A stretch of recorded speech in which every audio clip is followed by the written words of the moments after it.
Hello, everyone, and welcome to another episode of The Western Spirit here from Israel. I'm Ariel Whitman, and today with us, we have someone very special, Graham Linehan. He's a writer who's a comedy writer for shows in the UK. He's someone who I'm told, I'm not a British person, but is someone who really was amazing in making British comedy work the way it did for decades. And we're going to get into that a little bit with Graham. But also, the reason why I came to know Graham is for his fight for the truth on the trans issue, but also for Israel and Western civilization writ large. And obviously, free speech, where we're going to get into everything that Graham can tell us about what's happening in the UK and maybe other parts of Europe. So, Graham, it's a true honor and privilege to speak with you. Thank you. Thank you for inviting me. And I'm sorry again. Please apologize to your wife for me for keeping you at your computer for too long. I've missed so many appointments. It's terrible. It's okay. For you, I'll stay a little bit longer. But can we start just with we're recording this a day after the Golden Globes, I think. And so I'm not sure when we'll put this up, but what I do want to ask you is, and I think you have very good insight into this, the Golden Globes spoke entirely about, almost all the speeches were about ICE, the tragic killing, shooting. Some people will say justified, others won't, but it is a local issue. It's one person, one issue, person who was a protester, whatever. While at the same time, not too far from where we are geographically, there's literally people being shot down in the streets in Iran. That wasn't mentioned once by all of these Hollywood actors, directors, executives. Can you, and you wrote about this and write about this a lot on your X account. Can you talk a little bit about what is the mindset behind all these people? How do they get from there's hundreds of thousands of people in the streets in Iran, maybe millions, and they're being slaughtered, and there's one issue here where that doesn't really matter in the long scheme of things, but we're going to talk about that and not what's happening in Iran.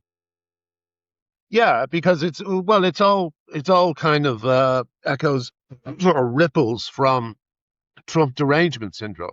You know, they've managed to convince themselves that Trump is Hitler, which I convinced myself of when he first got into power, because the entire weight of the Western media, and again, I'm not just talking about journalists, but I'm talking about actors and comedians and so on and so forth. We're kind of collaborating in making Trump seem like a civilizational threat. And of course, since he's got in on his second term anyway, he's been the very opposite. He's been restoring civilization. You know, he's supported democracy in Venezuela. He's supported the Iranian Revolution. He's on the right side of many of these issues. And of course, actors are not on the right side of these issues because, well, they are what I call NPCs, non-player characters. They don't think for themselves. They memorize positions, they put on pins, and they have absolutely no self-awareness of how cynical they appear to the rest of us, of how uninformed. Um, and always it's this kind of I have to say, aided by the media, who provide this kind of insight into these topics. It's a sort of super level, super. It's like a topsoil of every issue, you know. And I understand that we're all busy. We don't have time to get into every issue.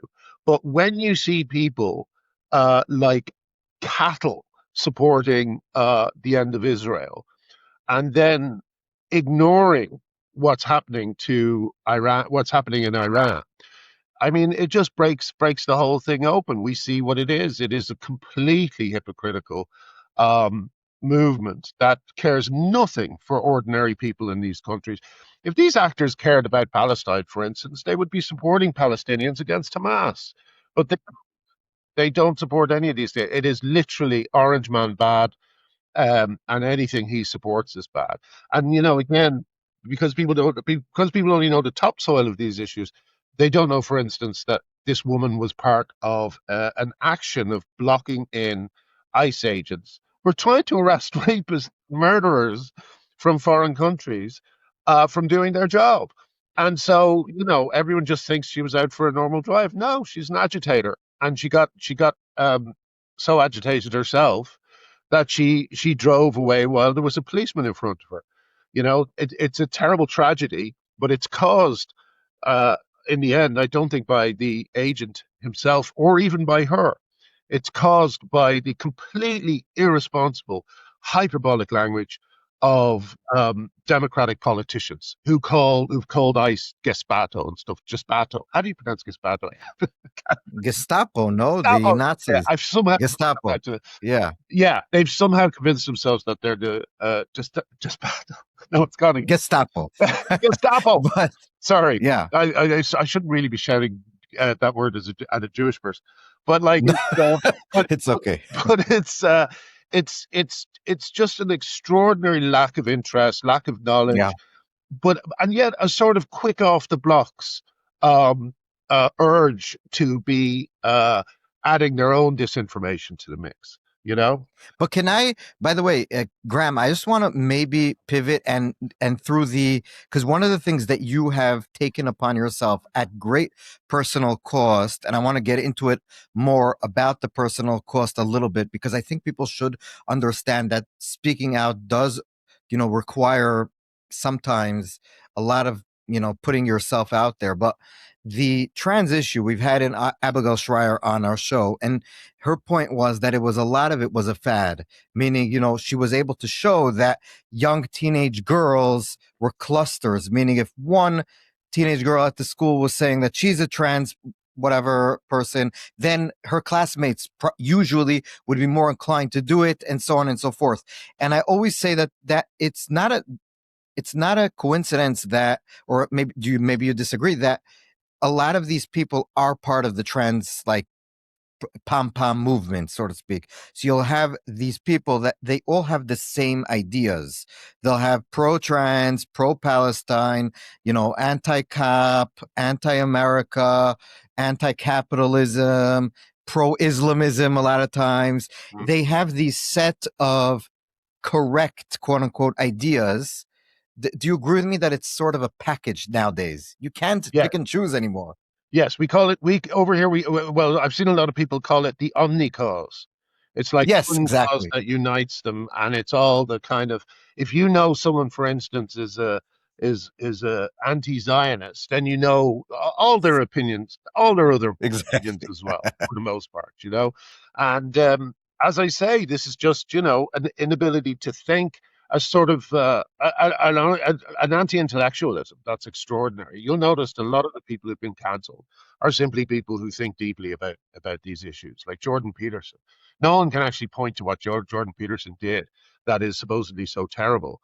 But they just don't like that he's a smarty pants, and that he thinks about these issues more than they do, because they have this knee-jerk reaction to. I mean, but it goes deeper than that. It's not. It turned the corner for me from being dangerous groupthink to being a civilizational problem when October 7th happened. I don't want to drag it back to October 7th so quickly, but I'll just quickly touch on this and then go back to trans thing. But October 7th happened in London, and October 7th radicalized me against the Palestinian cause in itself. Like on that day, I thought this is the most evil thing I've ever seen. But what followed the very next day, with people in Sydney saying gas to Jews, and with people in Ireland and England going out on the streets to defend Palestine when the bodies were still being buried, and when Israel hadn't even started on a response. To me, that just showed me who they were. They're not good people. They're totally convinced they're good people, but to bring it back to the trans issue, they're good people who feel that vulnerable women in prison should be placed with male sex offenders, which is something even the Geneva Conventions prohibits. They think that rape victims should have to go to crisis centers where men may walk through the door if they're dressed as a woman. They think that young girls in sports and sports women who have trained all their lives should lose opportunities and places on podiums and prize money because men want them. So these are people who think they're good people, but they are the opposite. Their actions are the opposite, are producing evil effects, and they don't care. And I have to say, I now see them all as my enemy. I want nothing more to do with them. I used to be a liberal, used to consider myself a progressive. Um, and I still I still think I consider myself a progressive in some ways because I'm against anti-Semitism, I'm against misogyny, I'm against homophobia, and the trans movement and the Palestine movement is for all these things. So I don't want anything to do with them, and I will fight them with my dying breath. I don't want to sound too overwrought, but you know what I mean. I absolutely loathe the stupidity, the bullheaded stupidity of them all. It drives me insane. Yeah, and we had a Ayan Hirsi. I spoke with her, and she had an interesting point. And you always try to understand, like, what brings, especially on the campuses, you saw this in the protests, these radical Islamists literally wearing like Hamas headbands and pro killing all the Jews things, Yeah, and at the same protest, you'll have like pink haired, like radical trans activists and queers for Palestine and all these weird things. And you're like, what? What do they have in common? And how do they not see that their aims are totally different? And I guess the point that she made, and by the way, Iran is an example of it, where the Marxists were with the Ayatollah, and then once he came to power, he killed all of them. yeah, That the Islamists know that they have nothing to do with them. They're just using them. yeah. Once they win, and God forbid they win, but if they would win, they would just kill all of them the next day. Oh And yeah. these people are really dumb people. Yeah, I mean they're so stupid, and I think what it is they can do an impression of informed people. They can do an impersonation of informed people because they repeat the talking points. Like today, I've been dealing with all these people who think that Trump is a Nazi, and Elon Musk is a Nazi. Now, Elon Musk is one of the few things that kept people talking to each other in Iran. But of course, they don't care about that because they don't really care about Muslim people. They just care about jihadis. If you're not a jihadi, they don't care about you. If you don't want to kill their friends, their gay friends, if they don't want to do that, they're not interested in defending them. And I think you asked what they all have in common, and it's a very simple answer: class. These are all very privileged people living at a time of unprecedented comfort in the West. And as they say, good times make bad people, or something like that, or bad people make bad times. I'm sorry, no, that's not the phrase. Strong people make good times. Weak people make bad times. These are weak people, you know, and they're all marching in step with whatever group orthodoxy tells them to march in step with, because they are frightened to think for themselves, because they know that what happens in the UK, for instance, is that if you start thinking for yourself, you get arrested at the Yes. airport. You know, Right. so And yeah. yeah, can I just stop you right there, and so we understand why you just said that. Oh So yeah, you're interesting. We're gonna have a woman called Lucy Connolly on in like a week and a half, yeah, and she actually spent 31 months in jail for putting a tweet that she took off an hour and a half or 2 hours later. I forgot the exact minutes, but that in general, a few hours later, she took the tweet down. She went to jail for 31 months. She filled out her sentence. You don't even live in the UK anymore. You came to the airport. Can you just tell us what happened when you landed in London? yeah. Well, they were just the plane was delayed for a few minutes, and it was in those few minutes that I started to suspect that it was because of me. Um, I've got like in the old days, like I would have a fantasy like that, and it would pass through my head as ridiculous. But of course, now it turns out to be true. And they called out my name. I was brought to the front of the plane. There were five policemen outside, all of them armed, which is always the case in Heathrow. But it was still hilarious to me that I was actually being detained by armed officers. And then I was brought into a side room and basically told that I was going to be arrested for tweeting. And the tweets there were three of them. One in which I said trans activist smell, which was which was born of my absolute hatred for trans activists, because I distinguish them from trans identified people, some of whom I think are very good people and some of whom are bad, and there's a lot of variation. They're just like everyone else. But trans activists are despicable, misogynist scum, if you excuse my language, and I hate them. So any chance I get to insult them and demean them, I will, because I think they are just like the mullahs in Iran. They're people who hate joy, they hate women, um, and uh, and you know it's not something I apologize for. My other tweet was was about was saying that if you see a man in a women-only space, or a trans-identified man, that man is committing an abusive act. And I believe that to be true as well. Any man, no matter how they identify, who goes into a women's space is exactly the type of man who should be kept out of. It's that simple. If you want to go into a woman's space and you're a man, you're an abuser. So my advice was call the police, make a scene, and if all else fails, punch them in the balls, which was a joke about the height differential between men and women. But it's like, and there was one other. I can't. What was the other one? The other one was. Oh yeah, and the other one, hilariously, I was someone took me to task for the trans activist smell line, and I said I hate them. They're homophobes and misogynists, and I was arrested for that. I was arrested for opposing homophobia and misogyny. Um, and then when I was questioned by the policeman, I said, "Sorry, could you explain to me what trans means?" Because he was saying it a lot during the interview, and I've never heard the same answer twice. So it's always a fun thing for me to ask what they mean by trans. And he says, well, it's people who uh, are a different gender from the one they were assigned at birth. Now, assigned at birth is activist language. Your sex is not assigned at birth. Your sex is observed and recorded, often before birth. And one of the things that the trans movement has been trying to do for years is convince people, and amazingly, they've been successful in this, but convince people that doctors and ultrasound engineers, or whatever you call them, are just taking a wild guess, you know? And somehow they've managed to convince even the police of this. The funny thing about the policeman, though, is he was Polish, I noticed. And I thought, oh my God, even when people can speak English as a first language, they don't understand this issue. So to have a Polish policeman saying that sex is assigned at birth, it was just it was just like absurdity piled on top of absurdity.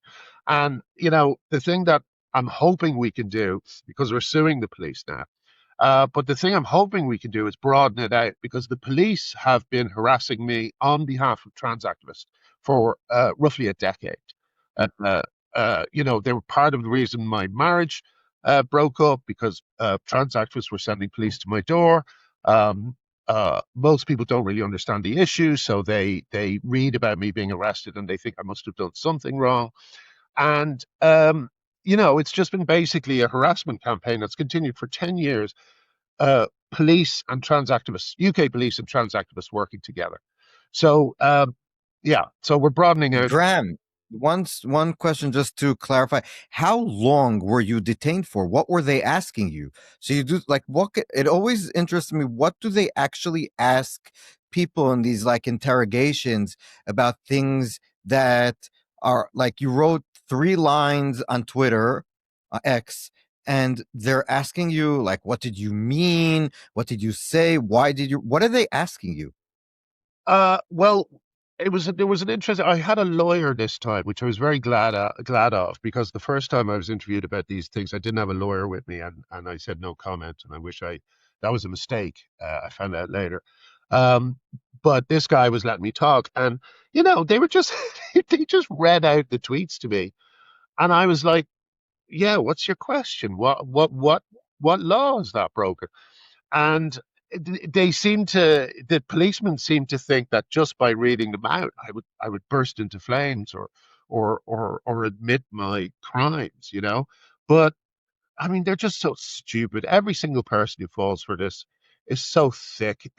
For me, it's quite humiliating having to speak to them, because it's such a stupid, uh, thoughtless, movement, and the fact that it's leaked into the police force, it just shows that, like, so many institutions across the UK are hopelessly compromised because of their belief in gender ideology.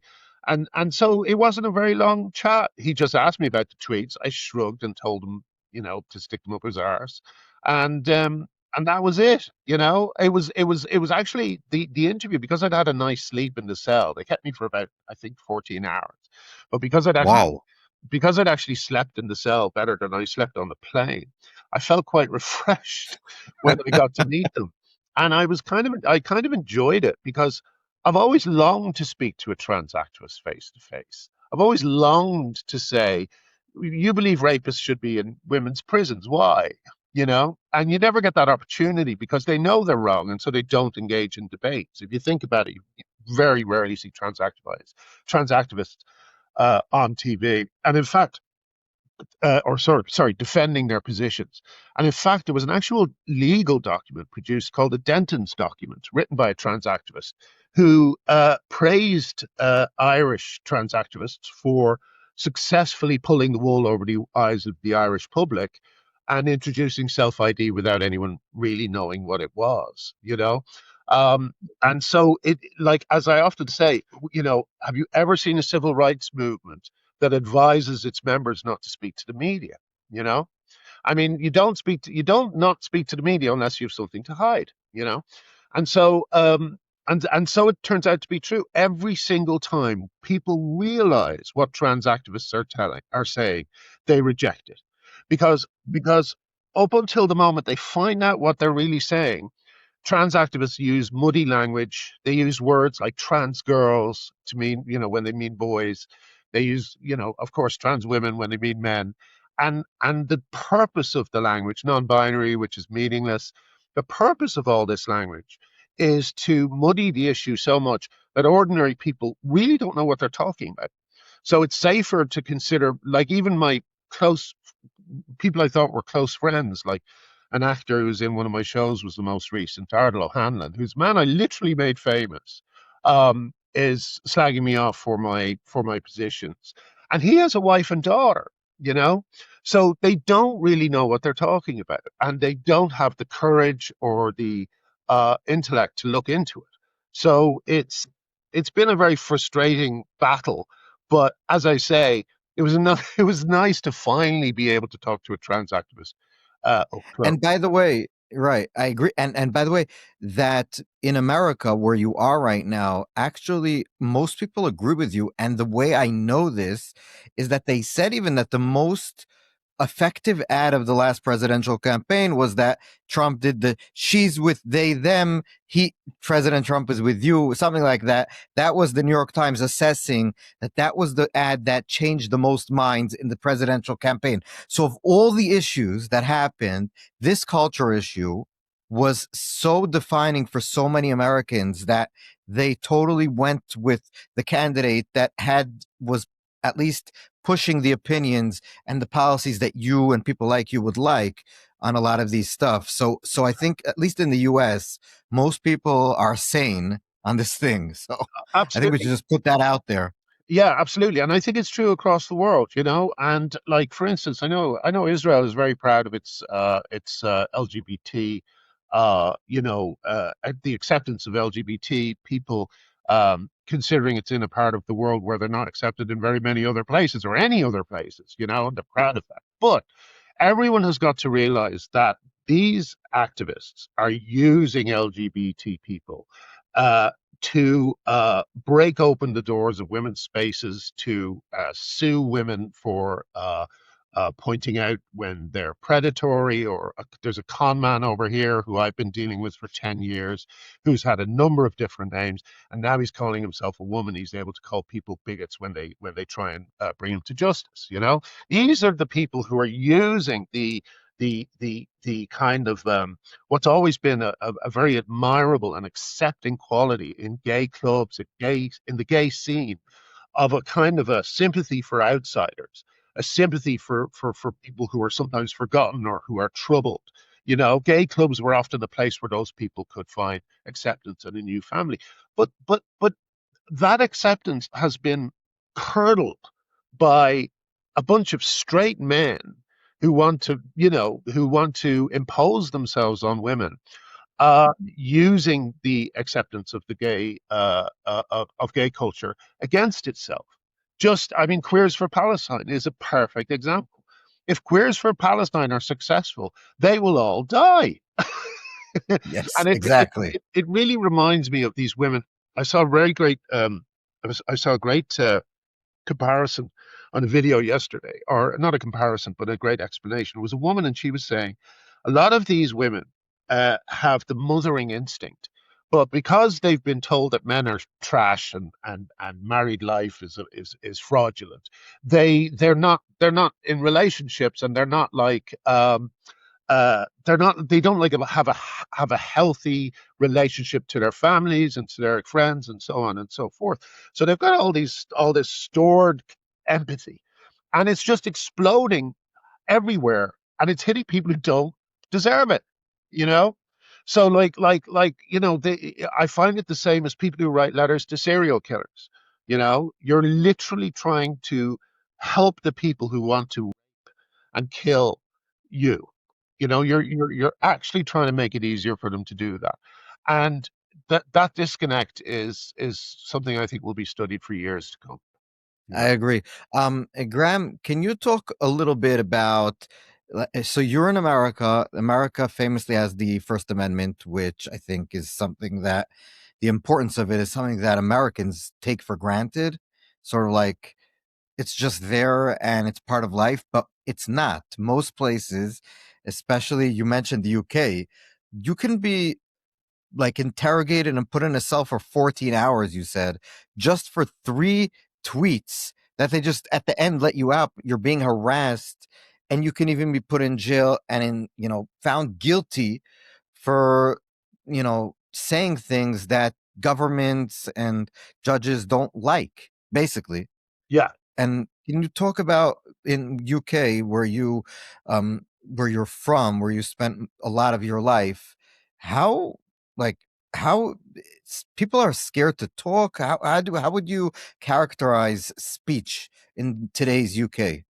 I think the word chilling effect is the best word to use. People are absolutely terrified of leaving the lines that have been decreed for them. So thinking anywhere outside, like you find it with like I often find with you see it with things like, sorry, this is an American thing, but anytime you see, like, I don't know, some comedian from LA, they always hate J.K. Rowling, but they could never explain why. You'd never actually be able to hear them explain why. And the reason, and you never see them actually explaining why. And the reason is because they cannot be caught saying, well, I think that men should be allowed into female only spaces. I think that men should be allowed to win women's sports. There's a few exceptions to that. Someone like Anna Kasparian, I think I think that's her name, is quite happy to just say it. And there's a lot of left wing women who are just happy to just say it. Oh, fuck sports for women. If it keeps men from entering the ladies, it's not worth it. It's not worth that trade-off. And it's oh god, I kind of forgot what point I was going to launch in on, but I just think that, like, all of the oh yeah, no, I know what it was. All of these opinions are just so kind of broadly held that they feel like the truth to them, and I feel like they don't need free speech because everything they say is within the permissible borders. They never say anything that will get someone being angry at them on Twitter. I say those things all the time because I turned off replies from people who don't follow me. So, but like, that's a small, not saying, uh, I know the other reason I turned off replies from people who don't follow me is none of them have an answer to this. They never engage on the substance of any of these issues. They insult you. With me, they talk about my wife, even though I got divorced, about 6, 7 years ago. They are they have no arguments, but they will make their non-arguments because that makes them feel that they're free and that I am somehow, I don't know, something that Toby Young said it today, who's the who is the head of the Free Speech Union. He said they all think they've arrived at a utopian perfect present of everybody being correct, you know? And so they don't think free speech is needed, because why would you need free speech? You could only need free speech if you're saying one of the unacceptable things, you know? And thank God America's First Amendment has a sort of is a sort of fail safe against that kind of anti-intellectualism, as I said, that kind of uh, unthinking, cow-like subservience. So it's very good to be here. I've been able to write. I've written a film and a TV series. Whether they'll ever get made is another question. But I've actually written them, and having written them is a sign of how, I don't know, how relaxed I am here. I know a British policeman won't be knocking on the door because I said that trans activists smell. Um, and it's just a short reprieve. My visa lasts 4 years, so it's a short reprieve from living in a country that has spent so much time brushing problems under the rug that they are now starting to arrest people talking about the bulging rug. You know, and so it's the same with, America. The Democrats bussing in voters illegally is exactly the same as the Labour Party wooing fundamentalist Islam. Um, and yeah, it like luckily in America, it's not, as I say, the First Amendment is a sort of a barrier between you and the authorities. But in the UK, that barrier doesn't exist. Right. Can So I being can I effective is the word. can I just ask you with something that I can't understand? So people are being literally questioned. Some of them even have been put in jail. You see the statistics. The UK is way ahead of everyone else of people being punished legally for speech. Mm. And on the other hand, you have videos like really every day of imams in mosques all over the UK calling in front of thousands of people sometimes to kill all the Jews, basically. Yes. And they're never, it seems to me, pretty much questioned even. So how do you read the discrepancy between, on the one hand, someone posts a tweet that 10 people saw, 2 people liked, and then she took it down after like 2 hours. She gets arrested and people like her.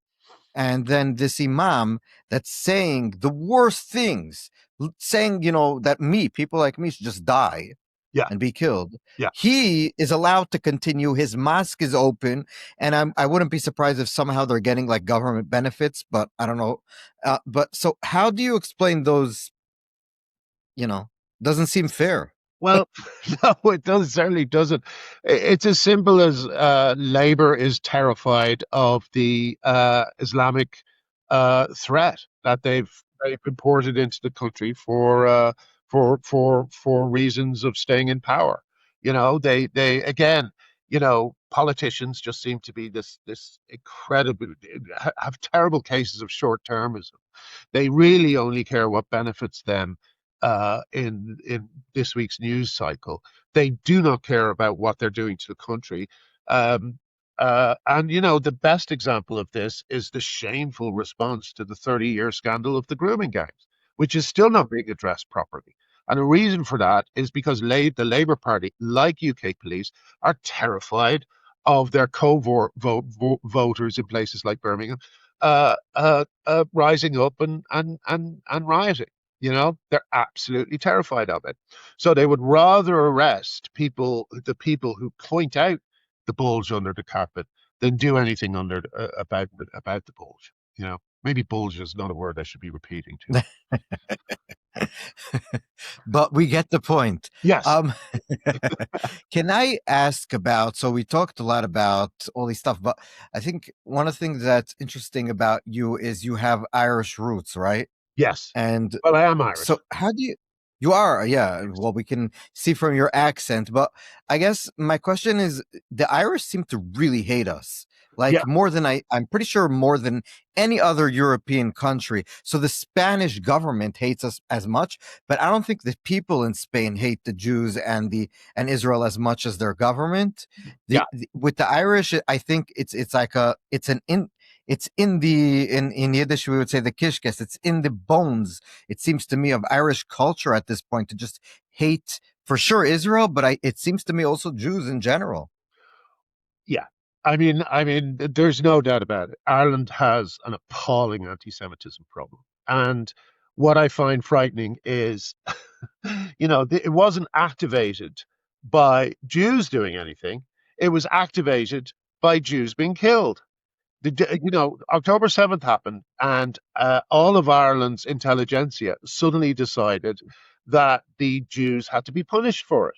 You know, and I find it shameful.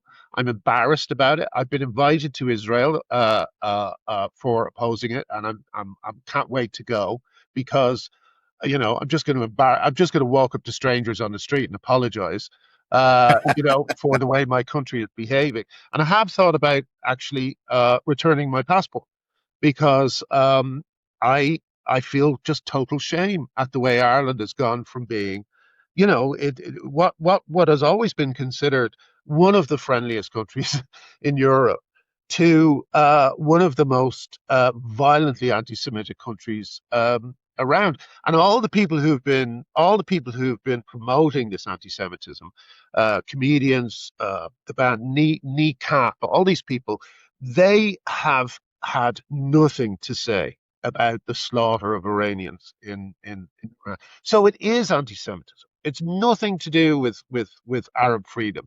It's pure anti-Semitism. And all I can say is to the people of Israel, don't blame individual Irish people. Like everything else of this moment, uh, it's a top-down problem. It's not the ordinary people. Ordinary people were, if given the time or the opportunity to grieve and mourn what happened on October 7th, they would have. But unfortunately, the anti-Semites were on the streets protesting before they got a chance. So again, it's the same thing as the trans issue. It's not ordinary people. It's the cultural elite imposing uh, their faddish, trendy, uh, uh, kind of cool, counterintuitive feelings, so that when Jews are killed, they actually come out against the Jews. So it's embarrassing. It's not Ireland though, and it's not representative, I think, of the Irish people in the end. However, I think as a protest, I may yet hand in my passport. So update us on that and update us when you come here because coffee on me. Can I ask you about comedy in general? So it seems to me that in the age where we are now, maybe not anymore. So you tell me if you think we're over that hump. There seemed to be like a decade and a half where, you couldn't make fun of anything. It's thunder behind me, but you couldn't make fun of anything because you were scared of saying the wrong thing, like you just said, on the legal sense, but also on the cultural sense of being canceled. You obviously you had to, your story in and of itself shows that you couldn't say some things even outside of the workplace and then continue working. So how does something become funny when you are so scared of crossing the most small lines? The whole point of comedy, not that I'm like that funny, but it seems to me the whole point is to actually blur the lines and make fun of stuff that maybe are like holy cows. They think they would say that in Hebrew, at least, like holy grails of societies. Yeah, absolutely. But unfortunately, at the moment, that used to be acceptable when it was like political leaders who were in power.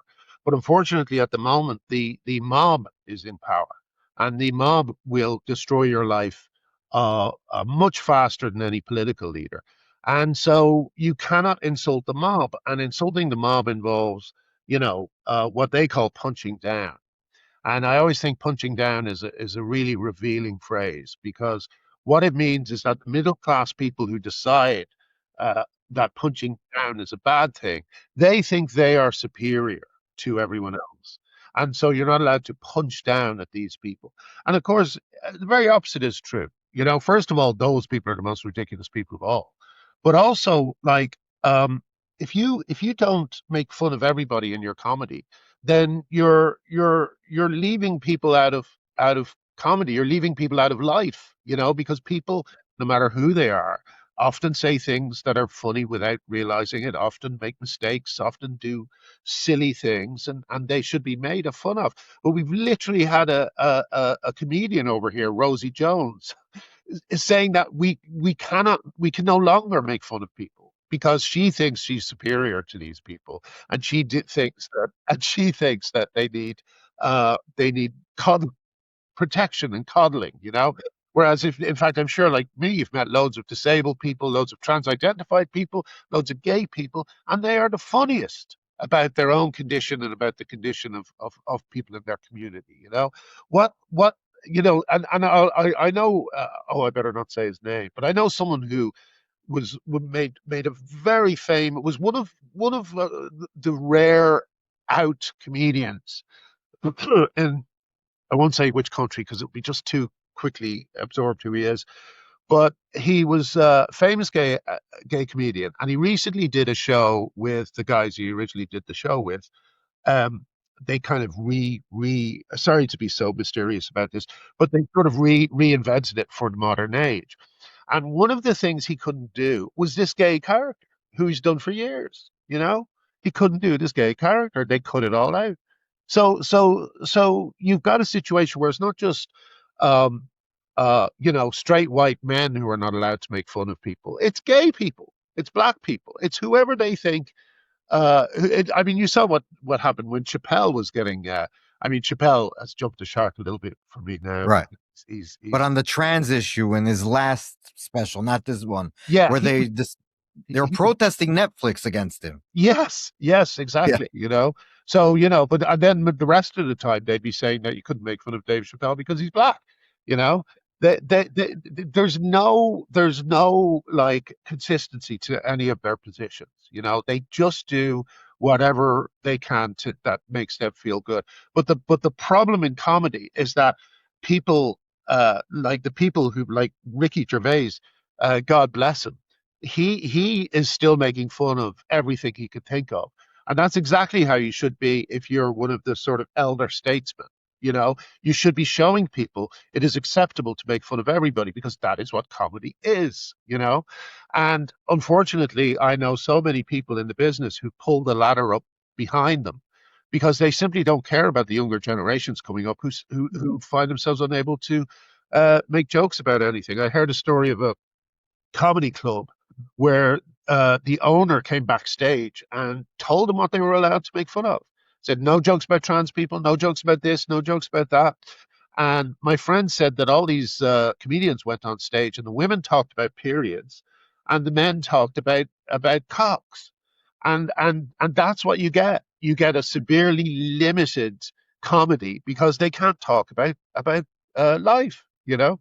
So yeah, I'm longing for the day when these people are overthrown. You know, a revolution is way overdue in comedy over here or over in the UK. I mean, But don't you think, like, for example, um, Kill Tony, all these other places where you see that they don't care about the lines, at least a lot of the lines, yeah, and they're the ones that are successful, in terms of getting eyeballs, at least. And the ones that are so scared and frightened are no one's laughing at them. You'll have a lot of people that come because they support their political opinions, like Stephen Colbert, Jimmy Kimmel. Forgive me if I don't remember any of the other ones. sure, They don't seem funny. I assume whoever's watching them is watching them for affirmation of their political bias. yeah. So, but that you can get on MSNBC or Fox or CNN. But I guess people like it because they feel like more familiar. I don't know, but they're not funny in the I know. sense that comedy should be. No, and also, you know, they have the cheek to talk about misinformation. People like Jon Stewart and John Oliver have the cheek to talk about misinformation when they told an audience of Americans, they're huge audiences in America, that puberty blockers were reversible. This is an outright lie that's going to get people badly hurt. And yet, when liberals watch shows like that, they get a warm, fuzzy feeling that they're on the right side of history when in fact they're going about ruining the lives of young gay, autistic, and just kind of gender non-conforming people. So and they're not laughing. They're doing what we call clapter, which is like, the everything is just like a kind of a, I don't know. It's almost like reassurance. The laugh is they're reassured that John Oliver still believes the things he believes. They're reassured that he uses exactly the same joke construction in every joke. They're reassured that they're everyone's anti-Trump, but they're all living in this great world where everybody agrees. And it's just another case of as you say, with Kill Tony, who've had plenty of disabled comedians on stage. They treat them just as they treat everybody else, which is exactly the right way to go about things. They make fun of them, they get made fun of back. It's democratic in the best meaning of the word. And But it's the most respectful because you're not looking at him in a sorry, like we're better than you and oh, poor you. We're treating you as an equal. We're making fun of you. It's like we're not looking down upon you. And I think exactly, that's exactly. So I think when you're doing comedy and you're not willing to make fun of a certain group, what you're actually saying is that that group is in such a bad situation and they're so fragile and they're so weak. And so they need us to protect them and not talk about them and not joke with them and about them. It's like, and by the way, Graham, I have to say, as a Jew, we're the most, and you can tell me as someone who knows comedy, the Jews are the most self-deprecating in terms of comedy throughout generations, right? I mean, oh yeah. you have the comedic ability of the Jew in the sense that if you would have the woke mindset like 80, 70 years ago, a lot of the comedy in what the Western civilization, the way we know it, wouldn't be around, right? Yeah, absolutely. And the voice, the American comedy is indivisible from Jewish comedy. The Jewish voice that has powered American comedy through the years. Carl Reiner and Mel Brooks and Woody Allen and Larry, right up to Larry David today. It is the Jewish voice that people associate as American wit. Um, and it's I mean, I don't really have anything to add to that. It's how it is. And when I was growing up, I used to copy Woody Allen jokes, and I was obsessed with Groucho and Marx Brothers and so on. And you know it's always been the best comedy. So again, I think that the current war on comedy and the current war on the current war on Jewish people, I think they're linked. I don't think, Yeah. don't think, I They're don't. usually not funny anti-Semites also. They're very serious. They're Yeah, like, yeah. yeah, they're not looking to be funny. So, Well, I the think thing about just them in is they general, by the they can't be yeah, funny because they deal in hyperbole. So did I yeah. say hyperbole? I think I said hyperbole earlier. I always say hyperbole because I spent so many years reading it written down that I learned to say it in my mind as hyperbole. But it's hyper. It's like an American sports event. But it's hyperbole. I saw them the other day doing it. Genocide. I put a block on the word genocide because it was being said so much, and it was being said, as you know, not because it's true, because 70,000 people, many of them combatants, killed in a war is not a genocide out of 2.1 million or whatever the population of Palestine is. So it's not, or Gaza. So it's not. So they only deal in hyperbole. They don't deal in truth. And truth, lies, and hyperbole are the enemies of comedy because there's nowhere to go once you've told people that there's a genocide. There's nowhere to go. There's no way to make. The only thing you can do is make fun of the people saying those things because they are so patently ridiculous. But they deal in that because they are trying to get people angry. They are trying to get people killed. Comparing um, ICE agents, I won't even attempt it again, to Nazis is an attempt to get them killed. And calling the war in Gaza a genocide is not just an attempt to get Jewish people killed, but it's also a completely overt attempt to really hurt Jewish people by comparing that to what they went through in the Second World War. You know, yeah, so it's just a horrific mix at the moment, and for me, it's just meant that I can't really do comedy because, like, I mean, I write it and I work on it in the background, but it's hard to, I don't know, it's hard to just carry on as and be normal when the whole world has inverted to such an extent that comedy can't really address it, you know? Like I always said about the trans issue, that you would really need a documentary to show you how funny it's been, because people would not believe, people would think we were being hyperbolic. Hyper, but we get what you're saying. Yeah. Yeah, people would think I was exaggerating if we told people what actually has happened in the trans fight. So a documentary really would be the only way to approach it. But wasn't by the way, the Daily Wire had the concept was that some guy, he's like in his late 40s, decides he wants to win a world championship in some sport. And then he says he's a woman. So he just goes and beats all the women, becomes the world champion. So, and the whole concept is like, you couldn't believe it. So it's funny, but actually it's not so funny because it's happening. Yeah, Like so it's not funny, but it is. I don't know. It's like, I don't know how to actually, well, there's a British phrase. There's a British phrase called "It's like bringing coals to Newcastle," because Newcastle was a home of the coal industry, so you wouldn't bring yeah, coals there. So bringing comedy to this situation really is like coals to Newcastle, because, like, yeah, bless them for trying to do a comedy about it, but the reality of it is so funny in itself. Like my yes, favorite example is Laurel Hubbard, the son of a millionaire, or billionaire even possibly, in New Zealand. Like, in the UK, the equivalent would be Kellogg's cornflakes.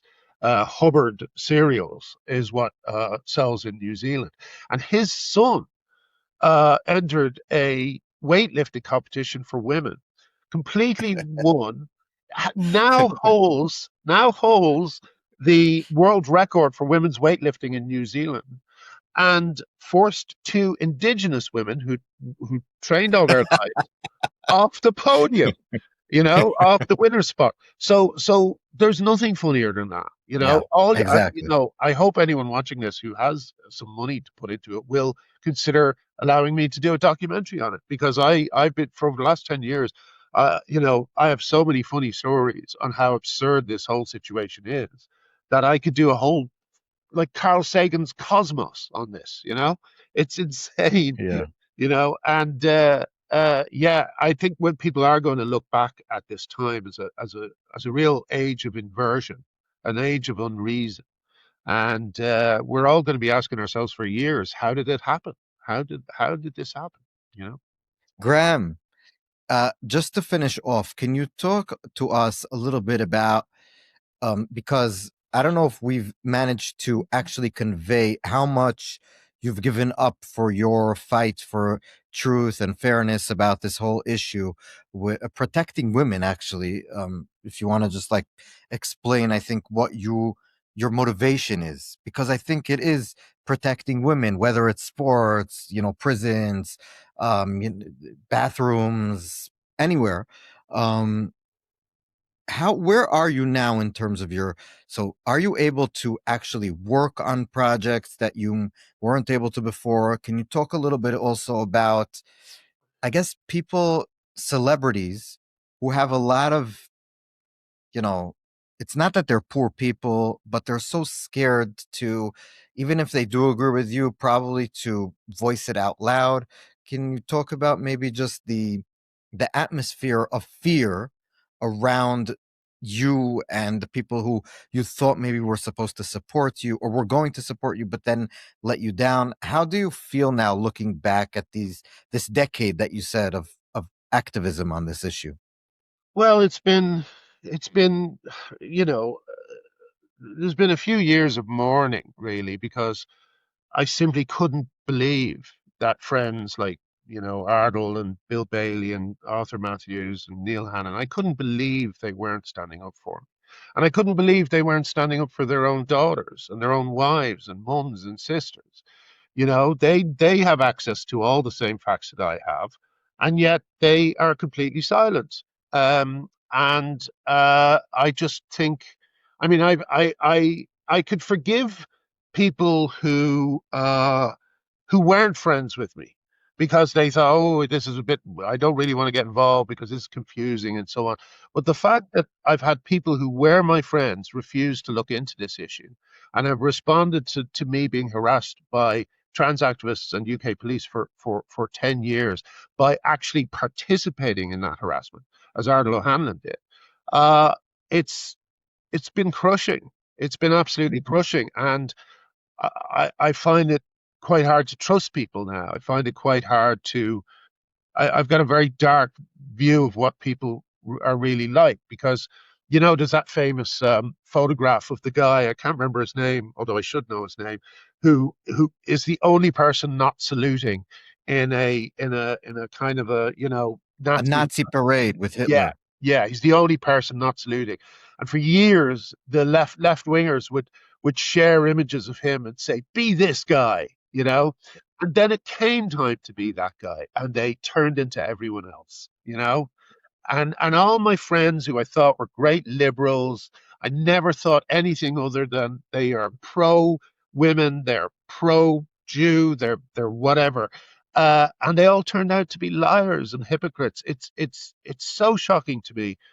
Like if I had a friend that went through what I went through, you would bet I would be looking up what he was talking about and trying to figure it out for myself. But none of my so-called friends bothered to do that. And if they have done that, they've somehow come to the conclusion that yes, men should be in women's sports, and yes, men should be in women's crisis centers and prisons. They simply don't care, and it's been very sobering. Let's put it that way. And what do you do now? Are you, because I think a lot of our audience, we have a big UK audience. What do you do now? Well, now that Sorry for being so direct. no, don't worry. That's absolutely fine. Well, since I got to Arizona, as I say, I've just been writing. And the way I see it is I want to try and accumulate a few titles, a few ideas that are written, are ready to go. And if anyone's interested, they can do whatever they want. I don't even mind if they happen anonymously. Like that might have to be the case. There's been a precedent for that stuff with the McCarthy years. So I don't mind. For me, writing is the thing. I like writing. Um, the only time I really have much of an ego when it comes to my writing is when they tried to take my name off the Father Ted musical because I simply would not participate in the smearing of my own name. So that's the last thing that I will never let them make that musical unless they apologize.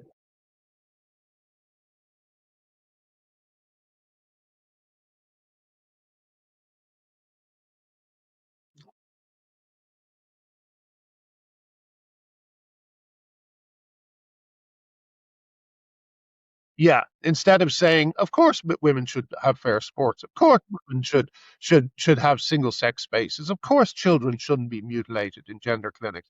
Instead of saying those very simple things, the Jimmy Mulville, Patrick, Arthur Matthews, Neil Hannon, Arlo Hannon, all these people, they all said, no, we're going to continue condemning Graham because even though we don't really know what he's talking about.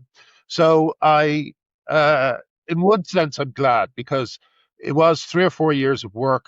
We put a lot of work into it, but I am at least glad that these terrible friends will not make any money off my work. Hmm. I totally understand your sentiment. Graham, I want to say, first of all, can you please be in touch with us when you come to Israel beforehand? Maybe we can organize a meeting with the people like minded one of these evenings when you're here. And either way, I just want to say that following you, I never obviously heard about you until the last few years. But reading your story and understanding the lengths that you've gone to for something that you believed in. And I think in general, I agree with you, but I don't know if I would have how do you say, the cojones to actually do what you've done. So I truly, in that sense, think that you're amazing. And the That's very fact that you're able and wanting to, put everything on the line for your what you felt was right. It's something that, like you said, not a lot of people are that one guy that doesn't go along with the herd. Even if most people maybe knew the herd was wrong, usually you'll go along with it because you don't want to be that one guy. Sure, So sure. I totally, in that sense, appreciate you. And I really want to say thank you so much for being with us. It was a true honor. It's fun talking to you. I could do it for another hour, but I don't want to take all your time. So thank you so much, Graham. Thank Graham you. Linehan. And yes, I hope to see you when I get over there.